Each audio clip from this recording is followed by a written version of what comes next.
มวลชนชาวพุทธบ้านโซกคำและบ้านใกล้เคียงร่วมทำบุญในงานบุญผ้าป่าสามัคคีวัดโซกคำเมืองไซเสถานนครหลวงจันทร์เพื่อสมทบทุนเข้าในการก่อสร้างห้องสมุดและที่พักพระสงฆ์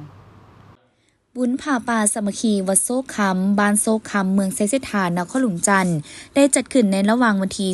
11-12 ตุลาคม 2025โดยการนำพาของพระอาจารย์บุญบุตรวงศ์เจ้าอธิการวัดโซกคำพร้อมด้วยอำนาจการปกครองบ้านเจ้าภาพเจ้าศรัทธารวมไปถึงประชาชนภายในบ้านและชาวพุทธเขตใกล้เคียงเข้าร่วมพระอาจารย์บุญบุตรวงศ์ได้กล่าวว่าการจัดงานบุญผ้าป่าในครั้งนี้แม่นเป็นการปฏิบัติตามฮีตของประเพณีที่สืบทอดกันมาแต่ดุจนานและทั้งเป็นการคำนับหับต้นและเฉลิมฉลอง3วันประวัติศาสตร์ของลาวคือวันสถาปนาสปป.ลาววันคล้ายวันเกิดประธานไก่สอนผู้วิหารและวันสั่งตั้งพรรคประชาชนปฏิวัติลาวให้มีบรรยากาศคึกคืนในทั่วสังคมได้มีการเต้าโฮมพระสงฆ์สามเณรและญาติโยมชาวพุทธทศาสนิกชนร่วมพิธีตักบาตรตั้งแต่ตอนเช้าและหยาดน้ำหับพรก่อนจะก้าวเข้าสู่พิธีแห่ต้นผ้าป่าสามัคคีอ้อมสารวัตรแล้วทอดถวายวัตถุปัจจัยแก่วัดเพื่อสมทบทุนเข้าในการก่อสร้างห้องสมุดและที่พักของพระสงฆ์ขอน้อมไว้พระรัตนตรัยขอเจริญพรของตนญาติโยมพุทธบริษัททั้งหลายเมื่อนี้ที่วัดโศกคำเมืองไซเสถานครหลวงเวียงจันทร์ได้มีพิธีทำบุญผ่ามหากฐินสามัคคีเนาะถือว่าในการทำบุญในเทื่อนี้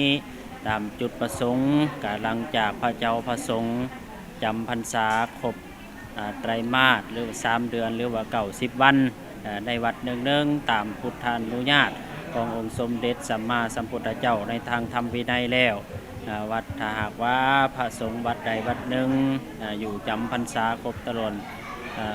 ไตรมาสแล้วออกพรรษาไปก็ให้ได้รับอานิสงส์การถวายผ้ากฐินให้พระเจ้าพระสงฆ์ได้พัดเปลี่ยนถ่ายผ้าอันนี้ก็ถือว่าเฮ็ดตามธรรมวินัยเนาะฉะนั้นแล้วในปีนี้ก็ถือว่าศรัทธานาวาสออกตนญาติโยมสายทานศรัทธาโดยเฉพาะญาติโยมบ้านโศกคำเฮาก็เป็นเข้าเป็นเจ้ามูลศรัทธาเอิ้นว่าเป็นศรัทธากฐินสามัคคี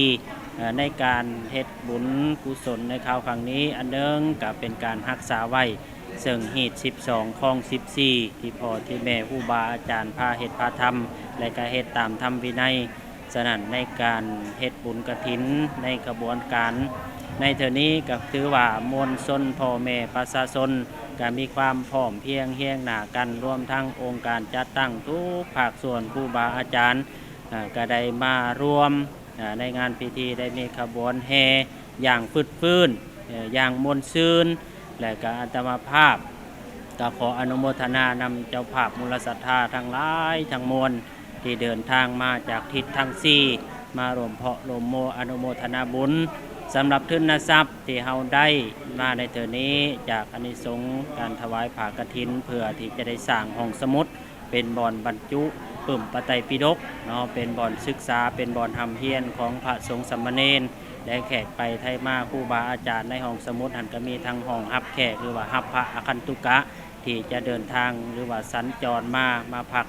ก็จะมีบ่อนพักบ่อนเช่าห้องรับพ่อแม่ครูบาอาจารย์ดังนั้นในปีนี้ก็ถือว่าหลายวัดเป็นการมีการเฮ็ดบุญอย่างมวลซื่นฉะนั้นในปีนี้การเฮ็ดบุญที่วัดโศกคำก็ถือว่าคนหนาแน่นหลายพอสมควรในถ่ายที่สุดอาตมาก็ขออนุโมทนาส่วนบุญกุศลกับทุกท่านทุกคนขออ้างอิงเอาคุณพระศรีรัตนตรัยจงเป็นตบะเป็นเดชะภารวะปัจจัยปกป้องคุ้มครองออกตนญาติโยมตลอดหอดพุทธศาสนิกชนทั้งหลายที่กำลังมวลซื่นกับการเฮ็ดบุญเฮ็ดกุศลโดยเฉพาะส่วงบุญกฐินนี้ก็ขอให้พวกท่านมีความสุขมีความเจริญในหน้าที่ในการในงานให้มีอายุวันนะสุขะภระทุกติภาราติการด้วยทั่วกันทุกท่านทุกคนเถิดสำหรับงานบุญผ้าป่าครั้งนี้แม่นได้มีสาวพูดมาร่วมทำบุญและถวายปัจจัยคนละเล็กละน้อยเพื่อสมทบทุนเข้าในการก่อสร้างห้องสมุดและที่พักพระสงฆ์รวมทั้งหมดแม่น90 ล้านกว่ากีบนอกนั้นยังมีต้นบารมีตื่มอีก